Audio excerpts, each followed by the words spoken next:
Balonarea dimineața de multe ori începe de la micul dejun. FODMAP sunt carbohidrați mici pe care unele persoane îi digeră mai greu.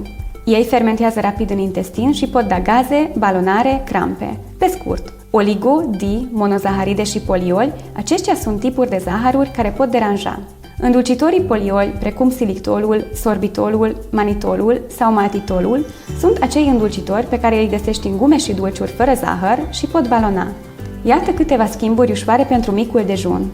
În loc de lapte obișnuit, lapte bătut, chefir fără lactoză. În loc de pâine pufoasă, nedospită, pâine dospită lent sau tartine cu maia. În loc de iaurt îndulcit cu poliol, iaurt simplu plus fructe. În loc de cereală cu mult sirop, ovăz hidratat peste noapte, semințe de chia sau de in. Testezi 1-2 săptămâni, notezi simptomele, apoi reintroduci treptat alimente ca să vezi ce tolerezi. Nu e dietă pe viață, e un instrument ca să-ți cunoști toleranța.